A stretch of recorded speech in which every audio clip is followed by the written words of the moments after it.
En las profundidades del penal, de máxima seguridad, del altiplano, donde el silencio debería reinar absoluto, la celda número 13 del módulo especial nunca había conocido la oscuridad, ni siquiera después de que su último ocupante fuera trasladado lejos de México.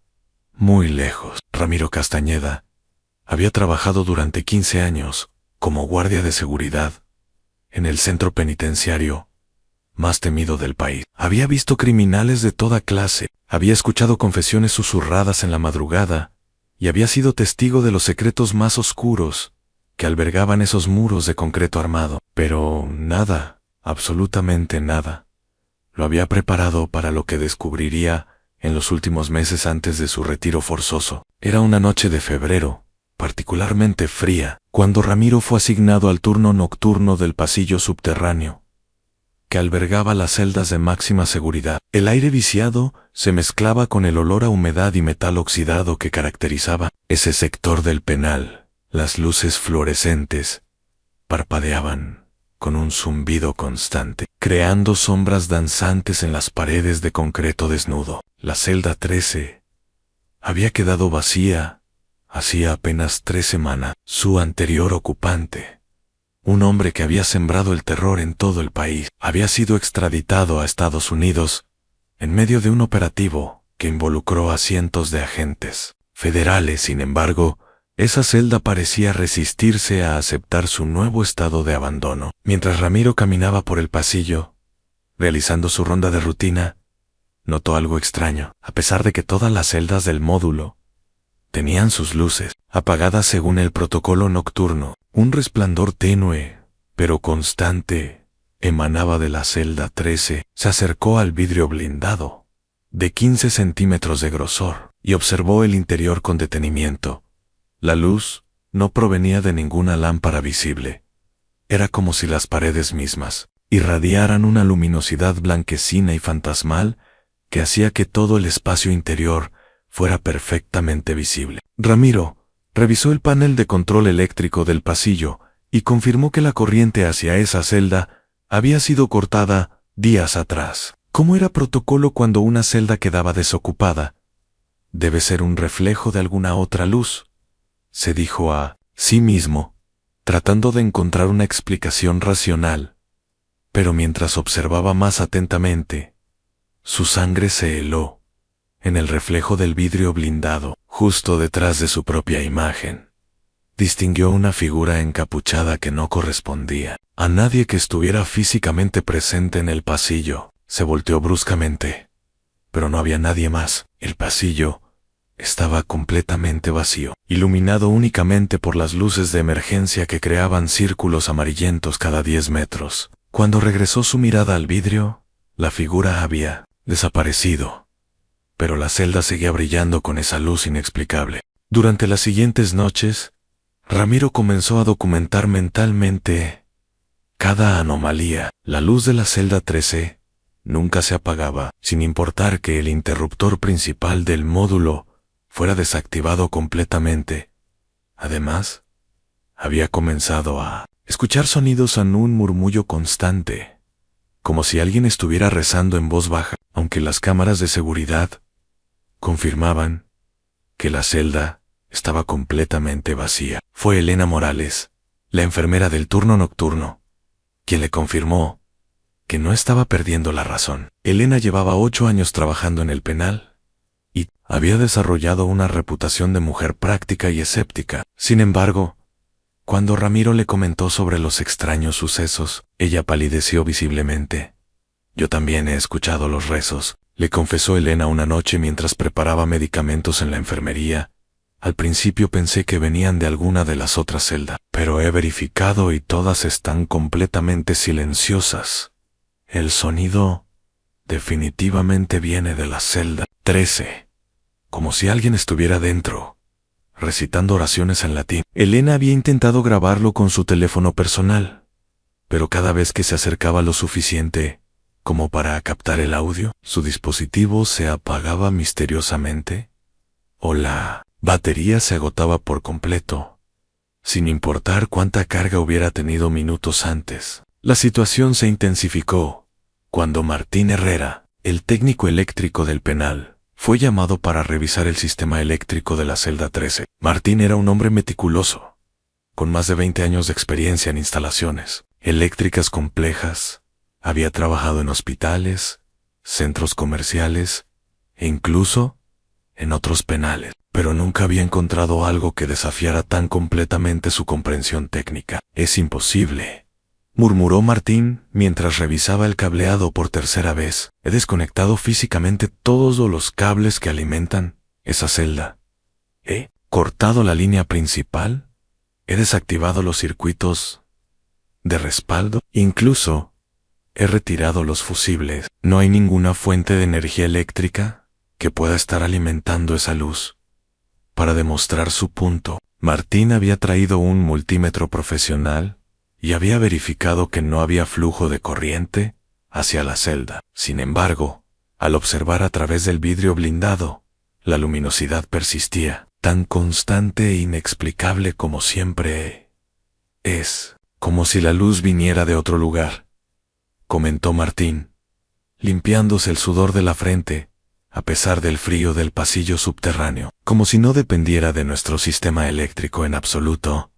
Fue entonces cuando decidieron involucrar a Tomás Aguirre, el cocinero de Mayo, R., antigüedad del penal. Tomás tenía acceso a áreas del edificio que otros empleados raramente visitaban, ya que sus responsabilidades lo llevaban desde las cocinas hasta los sótanos de almacenamiento. Era un hombre observador, y había desarrollado el hábito de hacer rondas nocturnas informales para verificar que todo estuviera en orden. «Llevo semanas viendo algo raro en esa zona», confesó Tomás cuando los otros tres le pidieron que compartiera sus observaciones. «Desde mi oficina en el sótano, que está justo debajo del módulo especial, puedo ver un reflejo de luz que viene de arriba, pero no es una luz normal. Es más bien como el brillo de las veladoras que mi abuela encendía en el altar de su casa». Tomás explicó que en varias ocasiones había subido a verificar, especialmente durante las primeras horas de la madrugada, cuando el penal estaba más silencioso. Desde el pasillo podía ver claramente que dentro de la celda 13 había pequeñas llamas danzantes, como si varias veladoras estuvieran encendidas simultáneamente. Sin embargo, cuando se acercaba al vidrio para observar más de cerca, las llamas desaparecían, aunque la luz general de la celda permanecía constante. «Lo más extraño», añadió Tomás, bajando la voz hasta convertirla casi en un susurro, «es que puedo sentir el olor. Huele a cera derretida y a incienso, exactamente como en las iglesias. Pero eso es imposible, porque el sistema de ventilación de las celdas es completamente independiente y filtrado». Los 4 empleados decidieron investigar llantos. Era una decisión arriesgada que podría costarles sus empleos si eran descubiertos, pero la curiosidad y la necesidad de encontrar respuestas habían superado su prudencia profesional. Una noche de marzo, después de que el cambio de turno hubiera terminado y la mayoría del personal nocturno estuviera ocupado en otras áreas del penal, se reunieron en el pasillo del módulo especial. Habían conseguido una autorización temporal, alegando la necesidad de realizar una inspección técnica de mantenimiento, aunque en realidad planeaban una exploración más profunda. Martín había traído herramientas especializadas para abrir la celda, algo que normalmente requería autorización de múltiples niveles de seguridad. Elena llevaba equipo médico de emergencia, por si acaso encontraban algo que requiriera primeros auxilios. Ramiro tenía las llaves maestras y conocía todos los protocolos de seguridad. Tomás había traído linternas potentes y cámaras adicionales. Cuando finalmente lograron abrir la puerta blindada de la celda 13, el grupo quedó en silencio total. El interior de la celda estaba completamente vacío, tal como esperaban, pero la fuente de la misteriosa luminosidad se hizo evidente de inmediato. En la esquina más alejada de la entrada parcialmente oculto, detrás de donde habría estado la cama, había un pequeño altar improvisado. Estaba construido con materiales que parecían haber sido contrabandeados de alguna manera. Pequeñas piedras que formaban una base triangular, velas de diferentes tamaños y colores, pequeñas figuras talladas en lo que parecía ser hueso o marfil, y varios papeles con símbolos y textos escritos en un idioma que ninguno de ellos pudo identificar. Lo más perturbador era que las velas estaban efectivamente encendidas, pero sus llamas no parpadeaban ni se movían, como si estuvieran congeladas en el tiempo. La luz que emanaban era exactamente la misma luminosidad constante que habían observado desde fuera de la celda durante semanas. ¿Cómo es posible que nadie haya visto esto? Durante las inspecciones de rutina, murmuró Elena, acercándose cautelosamente al altar, porque no estaba aquí antes. Respondió Ramiro con certeza. Yo personalmente supervisé la limpieza de esta celda después de la extradición. Estaba completamente vacía. Alguien tuvo que haber puesto esto aquí después. Pero Martín señaló un detalle que hizo que todos reconsideraran esa teoría. El altar no simplemente estaba colocado sobre el suelo de la celda, parecía estar literalmente integrado a él. Las piedras de la base se habían fusionado de alguna manera con el concreto, como si hubieran crecido desde el mismo suelo. Tomás intentó apagar una de las velas soplando, pero la llama no se inmutó. Elena trató de mover una de las figuras talladas, pero parecía estar soldada a su posición. Martín examinó las velas con una lupa y descubrió que no estaban hechas de cera normal. El material era translúcido y tenía una textura que nunca había visto antes. Tenemos que reportar esto, dijo Ramiro finalmente. Esto va más allá de cualquier cosa que podamos manejar nosotros mismos. Pero cuando intentaron documentar el altar con fotografías, descubrieron que las cámaras no funcionaban correctamente dentro de la celda. Las imágenes salían completamente borrosas o mostraban solo estática. Sin importar qué equipo utilizaran, los videos se corrompían automáticamente y las grabaciones de audio capturaban únicamente un zumbido constante que hacía imposible distinguir cualquier sonido específico. Durante las siguientes noches, los 4 empleados intentaron diferentes métodos para retirar o al menos interrumpir el altar. Trajeron herramientas de demolición, productos químicos para disolver adhesivos, incluso un pequeño martillo neumático que Martín había conseguido prestado de una obra de construcción cercana. Nada funcionó. El altar parecía estar protegido por alguna fuerza que hacía que todas sus herramientas se descompusieran o funcionaran incorrectamente cuando se acercaban demasiado. Los martillos se volvían extraordinariamente pesados, los productos químicos perdían su efectividad, y cualquier herramienta eléctrica simplemente dejaba de funcionar. La situación llegó a un punto crítico cuando Elena comenzó a experimentar pesadillas recurrentes. En esos sueños se encontraba caminando por pasillos interminables del penal, pero todos los muros estaban cubiertos de altares similares al de la celda 13. Cada altar tenía velas encendidas que nunca se consumían, y desde cada uno emanaba el mismo murmullo de oraciones en latín que habían estado escuchando.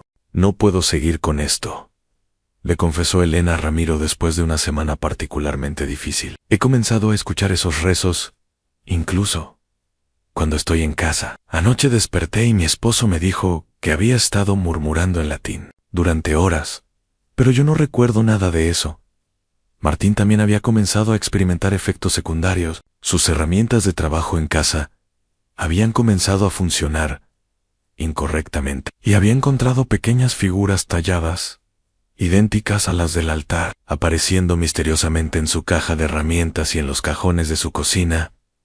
Tomás reportó que el olor a incienso y cera derretida ahora lo seguía a todas partes. Sus compañeros de trabajo en la cocina habían comenzado a quejarse de un olor extraño que parecía emanar de él. Aunque él ya se había acostumbrado tanto que apenas lo notaba, la decisión final llegó cuando Ramiro descubrió que la influencia del altar se estaba extendiendo más allá de la celda 13. Durante una de sus rondas nocturnas, había observado que las celdas adyacentes también habían comenzado a mostrar una luminosidad tenue, y los reclusos de esa sección habían empezado a reportar pesadillas similares a las de Elena. Tenemos que sellarlo, decidió Ramiro durante una reunión de emergencia que los 4 sostuvieron en el estacionamiento del penal, lejos de cualquier posible vigilancia.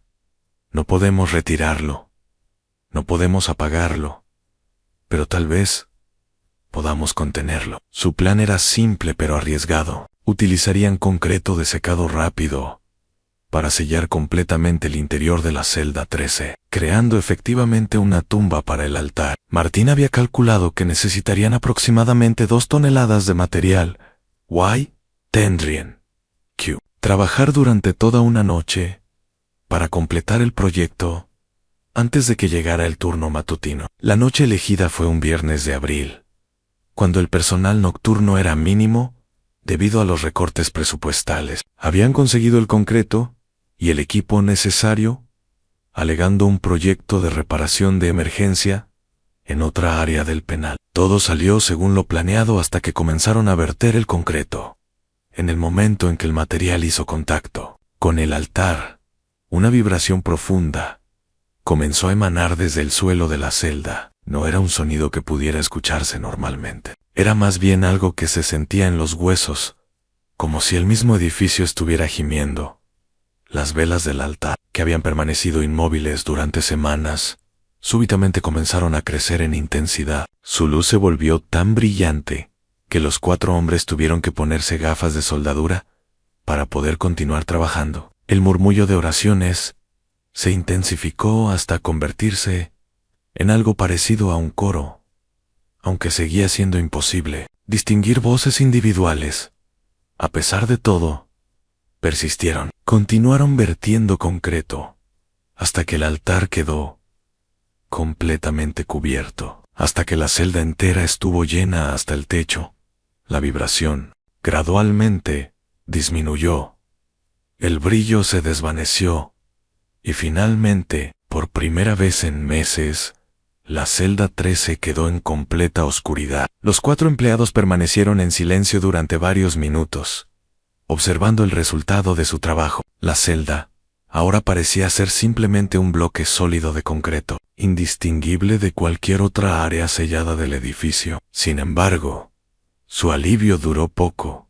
Al día siguiente, cuando regresaron para verificar que el sello se había mantenido intacto, descubrieron que una pequeña grieta había aparecido en el concreto, exactamente en el lugar donde había estado el altar. De esa grieta emanaba la misma luz tenue que habían observado originalmente, y el familiar murmullo de oraciones había regresado, aunque más débil que antes.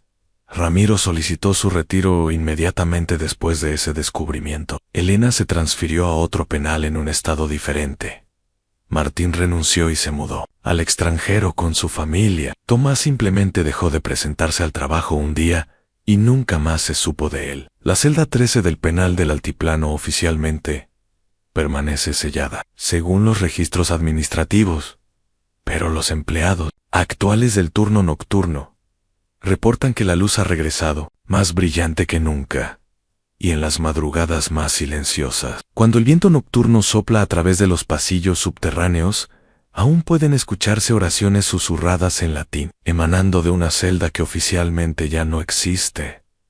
Ramiro Castañeda vive ahora en una pequeña ciudad del interior, donde nadie conoce su pasado, como guardia del penal más famoso de México. Pero cada noche, antes de dormir, revisa 3 veces que todas las luces de su casa estén apagadas, porque sabe, con una certeza, que lo mantiene despierto hasta el amanecer, que hay algunas luces que nunca se apagan, sin importar cuánto concreto uses para tratar de sepultarlas. El agua no miente jamás, y esa noche de octubre, Felipe Morales lo supo cuando vio flotar el primer hueso humano entre las velas rojas que jamás se apagaban. El río llevaba 3 días arrastrando ofrendas que desafiaban las leyes de la naturaleza, cruces de madera que brillaban bajo la luna, monedas de plata que danzaban en la superficie sin hundirse, y flores marchitas que despedían un aroma dulzón a muerte. Felipe había pescado en esas aguas durante más de 40 años. Conocía cada recodo, cada piedra sumergida, cada secreto que guardaban las profundidades del río San Judas, pero nunca había visto nada igual a lo que comenzó a presenciar. Después de que cayera el hombre más poderoso de Sinaloa, la historia comenzó mucho antes de esa noche fatídica. Durante años, los habitantes del pequeño pueblo de Aguacaliente habían sido testigos silenciosos de extraños rituales que se celebraban en las orillas del río, siempre en la madrugada, cuando la neblina espesa como algodón cubría los cerros y el aire se impregnaba de un olor peculiar a cera quemada y pescado podrido. Felipe recordaba perfectamente la primera vez que los vio. Había salido a tender sus redes antes del amanecer cuando distinguió las siluetas de varios hombres vestidos de negro, arrodillados en la ribera pedregosa. Uno de ellos, que parecía ser el líder, sostenía una figura blanca y huesuda entre sus manos, mientras murmuraba palabras que se perdían en el murmullo del agua corriente. Los demás depositaban objetos en pequeñas balsas improvisadas en billetes, joyas, fotografías, y algo que a Felipe le heló la sangre, en pequeños frascos, con un líquido oscuro, que sospechaba era sangre. La niña bonita nos protege, escucho decir al hombre que dirigía la ceremonia. Ella nos guía por el camino correcto y nos libra de nuestros enemigos. Felipe se ocultó detrás de unos matorrales, conteniendo la respiración, mientras observaba cómo lanzaban las ofrendas al río. Lo que más lo impresionó fue ver que ninguno de esos objetos se hundía. Las velas seguían encendidas a pesar del agua, las flores flotaban como si fueran de corcho, y los billetes se deslizaban río abajo como pequeñas embarcaciones de papel. Durante meses, estos rituales se repitieron con una regularidad inquietante. Siempre los mismos hombres, siempre la misma hora, siempre las mismas ofrendas que el río se negaba a tragar. Felipe nunca comentó lo que veía, pero no era el único testigo de aquellos extraños acontecimientos. Rosalba Herrera, una mujer de mediana edad, que lavaba la ropa de varias familias del pueblo en el río, comenzó a notar cambios perturbadores en el comportamiento del agua. Las manchas de jabón tardaban más en desaparecer, como si algo invisible las mantuviera flotando. Pero lo que realmente la aterrorizó fue el encuentro que tuvo una mañana de noviembre. Estaba enjuagando unas sábanas cuando sintió una presencia a sus espaldas. Al voltearse, se encontró con un niño de no más de 10 años, completamente empapado, con la ropa adherida al cuerpo y los ojos vidriosos, como los de un pez muerto. El pequeño extendió una mano huesuda hacia ella, y con voz que parecía venir del fondo del agua le dijo: «Señora, ¿tiene monedas para la niña blanca? Ella está esperando en el fondo, y tiene mucha hambre». Rosalba dejó caer las sábanas, y corrió hacia su casa, sin mirar atrás. Cuando regresó con su esposo una hora después, no había rastro del niño, pero en el lugar donde había estado parado, encontraron una pequeña pila de monedas oxidadas y una vela blanca que ardía sin meca. El anciano Isaías Contreras, de 83 años, fue quizás quien tuvo el encuentro más escalofriante de todos. Una noche de diciembre, incapaz de conciliar el sueño debido a sus dolores de artritis, decidió caminar hasta la orilla del río para refrescarse los pies. La luna llena iluminaba el paisaje con una claridad fantasmal, cuando distinguió una figura solitaria, arrodillada en la ribera. Se acercó con cautela, y reconoció inmediatamente la silueta. Era Joaquín Guzmán Loera, el Chapo, el hombre más buscado de México. Estaba completamente solo, sin guardaespaldas, sin armas, vulnerable. Como un niño asustado, tenía las manos juntas en posición de oración y sollozaba mientras se dirigía a algo que flotaba en el agua. «Perdóname, niña santa», escuchó Isaías que decía el capo entre lágrimas. «Sé que he fallado, sé que no cumplí todo lo que te prometí, pero dame una oportunidad más, dame tiempo para arreglar las cosas. No me abandones ahora que más te necesito».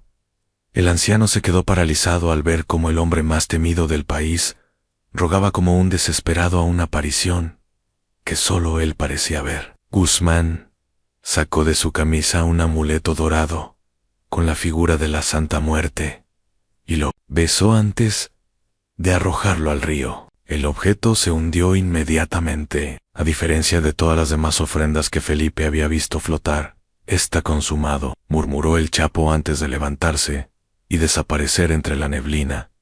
3 días después, las noticias reportaron la captura definitiva de Joaquín Guzmán Loera. Fue entonces cuando comenzaron los verdaderos horrores. La primera señal de que algo había cambiado radicalmente llegó con los sonidos.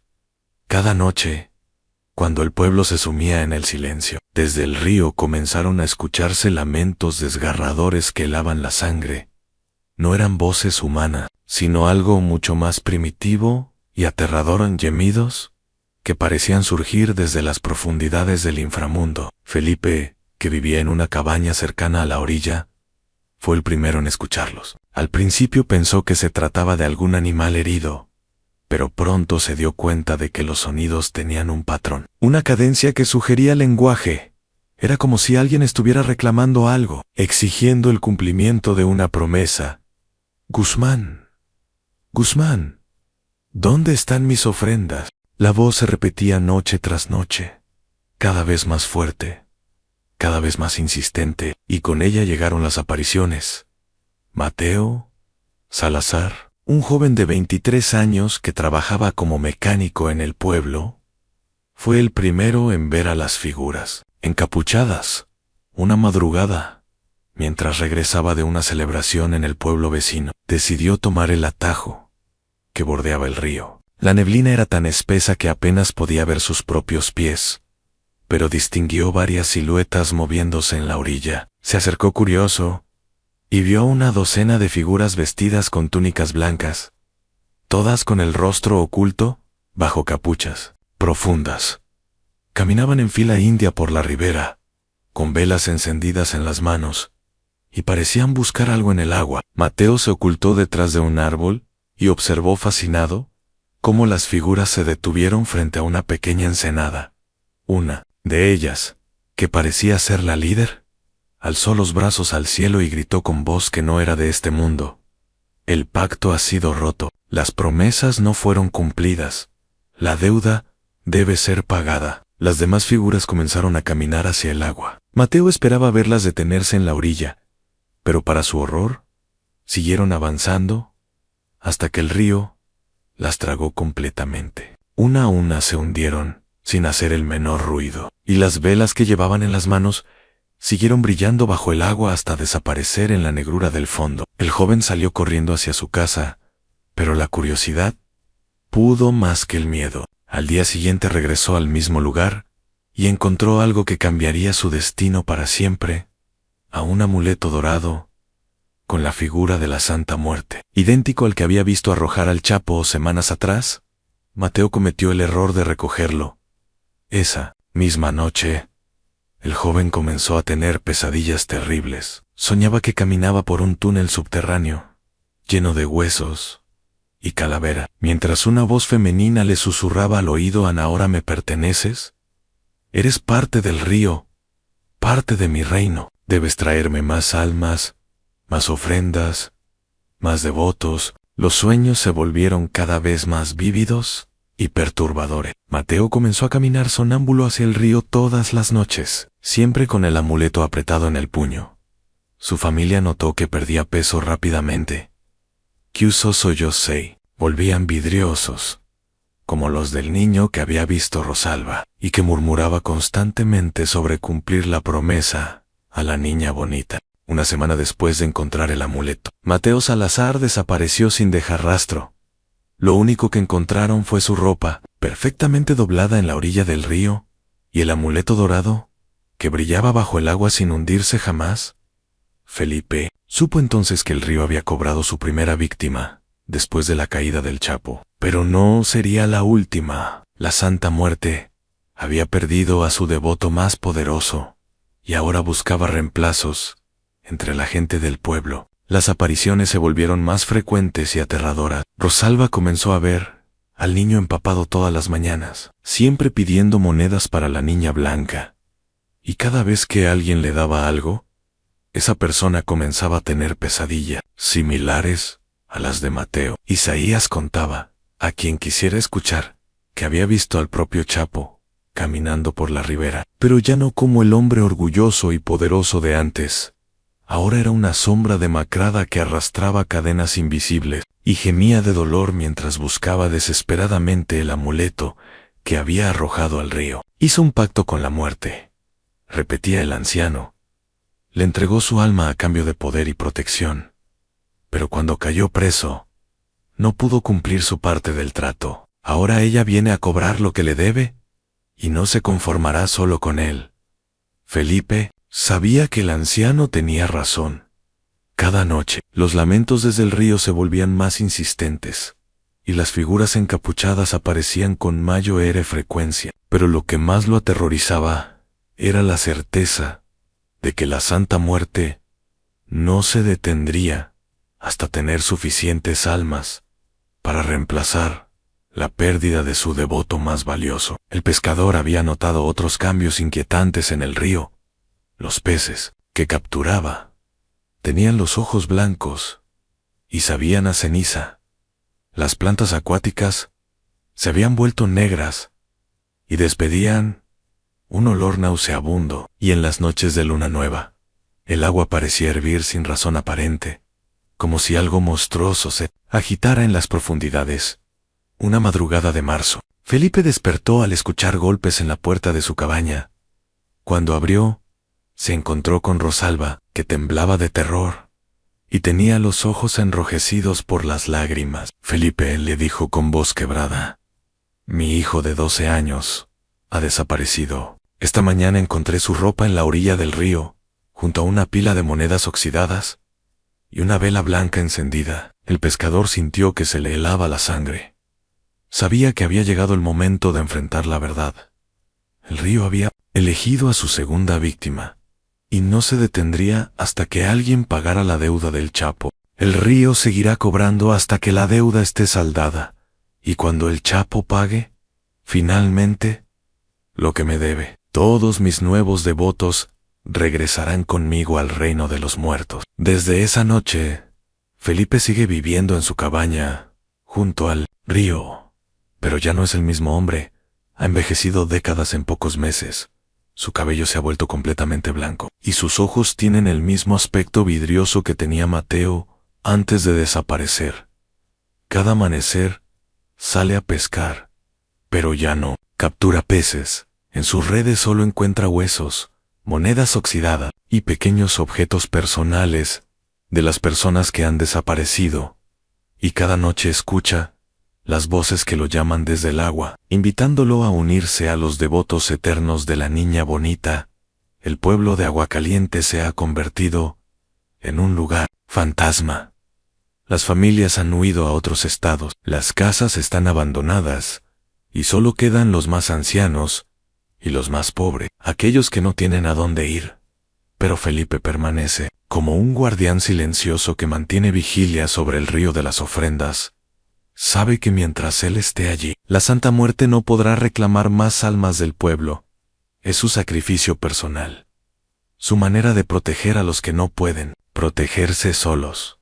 Y en las noches más oscuras, cuando la neblina cubre completamente el paisaje y el aire se llena del aroma a cera quemada y pescado podrido, Felipe puede ver al propio Chapo Guzmán caminando por la orilla como un alma en pena, buscando eternamente el amuleto que selló su destino y condenó a todo un pueblo a vivir bajo la sombra de la muerte. El río sigue arrastrando sus ofrendas malditas en velas que nunca se apagan, cruces que brillan en la oscuridad y huesos que danzan en la superficie sin hundirse jamás. Y Felipe sabe que seguirá siendo así hasta que la deuda del Chapo sea finalmente pagada en el reino de los muertos, liberando a los vivos de una promesa que nunca debieron haber heredado. La historia del río de las ofrendas continúa escribiéndose cada noche, con tinta de terror y sangre de inocentes, esperando el día en que la justicia divina finalmente prevalezca sobre los pactos infernales de los hombres. Encontraba que había dado un círculo completo y estaba de vuelta en el punto de partida. Fue entonces cuando vio a la santa. La figura apareció al final del corredor, exactamente como la habían descrito los trabajadores. a una mujer joven vestida con un hábito blanco, sosteniendo un rosario que brillaba con luz propia. Pero lo que más impresionó a Claudia fue la expresión en el rostro de la aparición. No era de paz o serenidad, como uno esperaría de una figura religiosa, sino de una tristeza infinita, como si cargara con el peso de todas las almas perdidas en aquel lugar. Me miró directamente, contaba Claudia, y pude sentir toda su dolor. No era malvada, pero tampoco era benévola. Era simplemente una entidad atrapada, cumpliendo un propósito que ya no tenía sentido, pero del que no podía liberarse. La aparición comenzó a caminar hacia Claudia, pero con cada paso que daba, el corredor se extendía más, manteniendo siempre la misma distancia entre ellas. Claudia intentó acercarse, pero pronto se dio cuenta de que estaba caminando en círculos infinitos, atrapada en el mismo laberinto temporal que parecía haber capturado a la santa. Fue Gabriel quien finalmente la rescató, siguiendo sus gritos hasta encontrarla caminando en círculos en el corredor, con los ojos vidriosos, y murmurando oraciones en latín, que nunca había aprendido. Cuando logró sacarla de la hacienda, Claudia no recordaba cómo había llegado hasta allí, pero las plantas de sus pies estaban en carne viva, como si hubiera caminado durante días. Los trabajadores tomaron la decisión de abandonar la hacienda. Después del incidente de Claudia, no podían seguir viviendo en un lugar donde la realidad parecía doblegarse ante fuerzas que no comprendían. Pero incluso después de irse, los fenómenos continuaron. Vecinos del pueblo reportaban luces moviéndose por la propiedad abandonada, y las oraciones nocturnas nunca cesaron. Gabriel fue el último en partir, pero antes de hacerlo, intentó una vez más llegar hasta el altar oculto. Su plan era simple: en destruir el altar, y con suerte, romper el pacto que mantenía a la santa atrapada en aquel lugar. Armado con un martillo y una barra de hierro, se adentró en el corredor principal una última vez. Lo que encontró lo dejó sin aliento. El altar no solo seguía intacto, sino que había crecido. Ahora ocupaba toda la habitación oculta, y las fotografías se habían multiplicado hasta cubrir las paredes enteras. Reconoció muchas de las caras a trabajadores, visitantes, incluso algunos policías que habían desaparecido en los alrededores de la hacienda a lo largo de los años. Pero lo que más lo perturbó fue encontrar su propia fotografía en el centro del altar, como si ya hubiera sido reclamado por las fuerzas que habitaban aquel lugar. Gabriel dejó caer las herramientas y corrió hacia la salida, pero el corredor parecía extenderse infinitamente ante él. Corrió durante lo que parecieron horas, con el sonido de oraciones persiguiéndolo y la certeza creciente de que nunca podría escapar. Fue solo cuando el sol comenzó a salir que logró encontrar la puerta principal, como si la luz del día hubiera roto el hechizo que lo mantenía atrapado. Esa fue la última vez que alguien entró voluntariamente a la hacienda. Gabriel se mudó a otro estado, pero según cuentan, nunca pudo deshacerse completamente de la sensación de estar siendo seguido. Juana regresó a su pueblo natal y se negó a cocinar para cualquier persona relacionada con el narcotráfico. Óscar se hizo muy religioso, llevando siempre consigo un crucifijo bendecido y evitando cualquier lugar que le recordara a la hacienda maldita. Claudia dejó de enseñar y se convirtió en monja, dedicando su vida a rezar por las almas perdidas que había sentido en aquel lugar. La hacienda sigue abandonada hasta el día de hoy. Los lugareños evitan pasar cerca de ella, especialmente durante las noches de luna nueva, cuando las oraciones se escuchan más claramente. Algunos dicen que han visto figuras caminando por los corredores en ruina, y que si uno se acerca lo suficiente, puede escuchar el sonido de espuelas arrastrándose eternamente por pasillos que nunca terminan.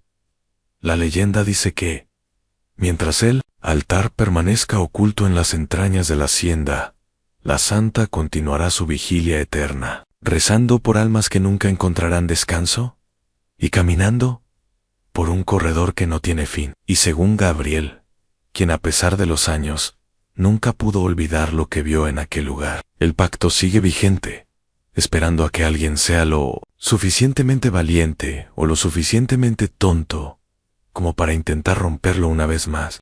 Óscar, un peón de 20 años que se encargaba del mantenimiento de los establos, hizo el descubrimiento más perturbador. Una tarde, mientras reparaba una cerca rota, su pala golpeó algo sólido enterrado en la tierra. Al excavar, encontró una caja de madera que contenía docenas de veladoras negras, algunas aún con restos de cera derretida, y un rosario hecho con cuentas que no parecían ser de ningún material conocido. Brillaban con una luz propia en la oscuridad, emitiendo un resplandor verdoso que hacía que los caballos se inquietaran. Nunca había visto algo así, murmuró Óscar mientras examinaba el extraño rosario. Las cuentas estaban calientes, como si hubieran estado expuestas al sol todo el día, pero las habíamos desenterrado de casi 1 metro de profundidad. Lo más perturbador no fue el hallazgo en sí, sino lo que ocurrió después. Esa noche, Óscar despertó con el sonido de oraciones siendo recitadas en el establo. Se asomó por la ventana y vio una figura femenina de pie entre los caballos, vestida con un hábito blanco, sosteniendo el mismo rosario que había encontrado enterrado. La mujer rezaba en voz baja, pero sus palabras llegaban claramente a los oí tus Dioscau, oraciones en latín que nunca había escuchado antes, mezcladas con súplicas en español que hablaban de almas perdidas y deudas por pagar. Claudia, una joven maestra de escuela primaria, que vivía en el pueblo más cercano, a casi 5 kilómetros de la hacienda, comenzó a escuchar los rezos durante sus noches de insomnio. Al principio pensó que era su imaginación, pero pronto se dio cuenta de que no era la única. Varios vecinos del pueblo comentaban haber escuchado voces femeninas rezando el rosario en las madrugadas, voces que parecían viajar con el viento. Desde la dirección de la hacienda abandonada, era como si todo el valle se llenara de oraciones.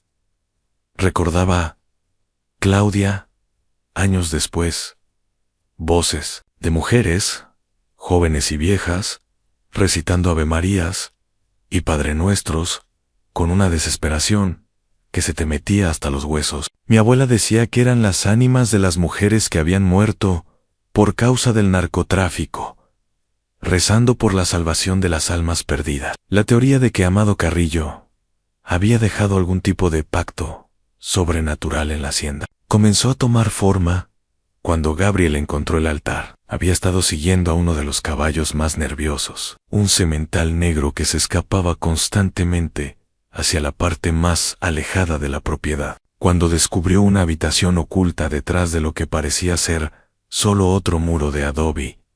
La habitación era pequeña, apenas suficiente para que cupiera una persona de pie, pero estaba llena de objetos que helaron la sangre de Gabriel. En el centro había un altar improvisado, hecho con cajas de madera, sobre el cual se encontraban fotografías de personas que Gabriel reconoció como empleados de la hacienda, que habían desaparecido misteriosamente en los últimos años del reinado de Carrillo. Rodeando las fotografías había veladoras negras, idénticas a las que Óscar había encontrado enterradas en el suelo, dibujado con lo que parecía ser sangre seca. Había un círculo con símbolos que ninguno de ellos pudo identificar. Lo más inquietante era un cuaderno de piel negra que estaba abierto sobre el altar. Sus páginas contenían lo que parecía ser un registro detallado de rituales y pactos, escritos en una caligrafía que Gabriel reconoció como la de Don Amado. Las entradas describían ceremonias realizadas para asegurar la protección y la prosperidad del negocio, invocando fuerzas que el narco parecía considerar tan reales como sus aviones cargados de droga. Una entrada en particular llamó la atención. De Gabriel, la santa ha aceptado el pacto, mientras el altar permanezca intacto y se mantengan las oraciones. La hacienda será protegida de enemigos y autoridades, pero si el pacto se rompe, las almas que se han sacrificado reclamarán lo que se les debe. Gabriel entendió entonces por qué los fenómenos habían comenzado después de la captura de Carrillo. El pacto había sido roto, y ahora las consecuencias se manifestaban de formas que ninguno de ellos había imaginado. La figura de la mujer en hábito blanco no era una aparición ordinaria, era la materialización de ese pacto, una entidad que había sido invocada para proteger la hacienda, y que ahora vagaba sin propósito, manteniendo las oraciones que ya no tenían destinatario. Los trabajadores que quedaban en la hacienda comenzaron a experimentar fenómenos cada vez más intensos. Gabriel encontraba a los caballos formados en filas perfectas cada mañana, como si alguien los hubiera organizado durante la noche para algún tipo de ceremonia. Juana descubrió que las ollas se llenaban solas, con comida que nadie había preparado, platos de mole y arroz que aparecían calientes en los fogones apagados. Óscar comenzó a encontrar herramientas perfectamente organizadas en lugares donde él sabía que las había dejado tiradas el día anterior, pero era en el corredor principal donde los fenómenos alcanzaban su máxima intensidad. Gabriel había intentado caminar por él varias veces, pero siempre tenía la sensación de que el pasillo se extendía más allá de lo físicamente posible. Podía caminar durante lo que parecían horas, sin llegar nunca al final, mientras el sonido de oraciones y pasos lo seguía constantemente. Las paredes parecían respirar, expandiéndose y contrayéndose, casi imperceptiblemente, y de vez en cuando podía ver sombras moviéndose en su visión periférica, figuras que desaparecían en cuanto intentaba mirarlas directamente. La situación se volvió insostenible cuando Claudia decidió visitar la hacienda personalmente.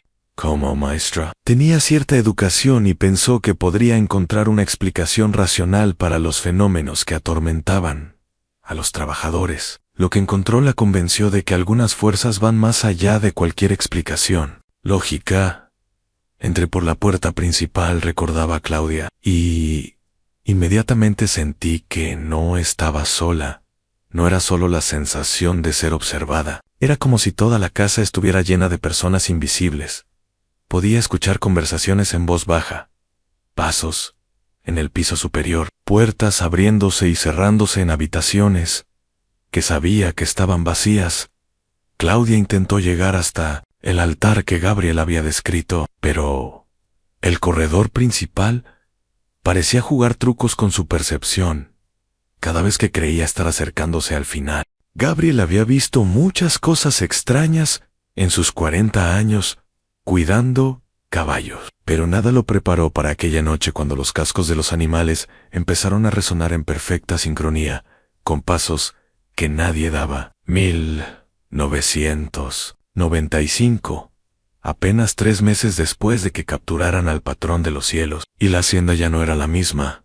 La propiedad se extendía como una cicatriz en el paisaje árido de Sinaloa, sus muros de adobe, carcomidos por décadas de abandono fingido. Durante años, había servido como refugio para Amado Carrillo Fuentes, el señor de los cielos que movía toneladas de cocaína desde Colombia hasta Estados Unidos. Pero ahora, con su captor tras las rejas, la hacienda parecía respirar con vida propia, como si los secretos enterrados en sus cimientos hubieran despertado. Gabriel recordaba vívidamente la primera vez que sintió que algo había cambiado. Era una madrugada especialmente fría, cuando escuchó el sonido de espuelas arrastrándose por el corredor principal. Al principio pensó que era uno de los últimos sicarios recogiendo sus pertenencias, pero cuando se asomó por la ventana del establo, el corredor estaba vacío. Sin embargo, el sonido continuaba, metálico y persistente, como si alguien caminara eternamente por aquellos pasillos que parecían no tener fin. Los corredores de la hacienda eran, sin duda, la característica más inquietante del lugar.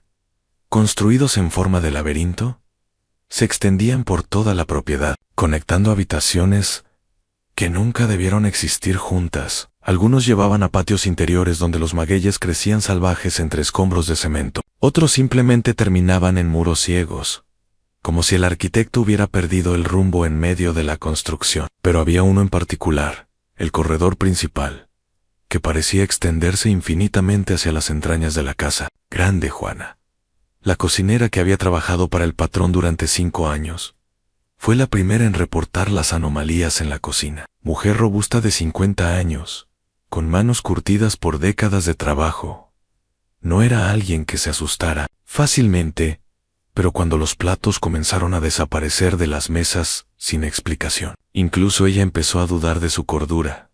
Preparaba el desayuno como siempre, contaba Juana a quien quisiera escucharla. 3 platos de huevos rancheros, frijoles refritos y tortillas recién hechas. Los ponía en la mesa del comedor y cuando regresaba de la cocina con el café, encontraba los platos vacíos y perfectamente apilados, como si alguien los hubiera limpiado con la lengua. Al principio, Juana pensó que algún trabajador hambriento se estaba burlando de ella, pero pronto descubrió que ocurría incluso cuando ella era la única persona en la hacienda. Los platos no solo desaparecían, a veces escuchaba el sonido de cubiertos chocando contra la porcelana en el comedor vacío, acompañado de un murmullo constante, que parecía una oración.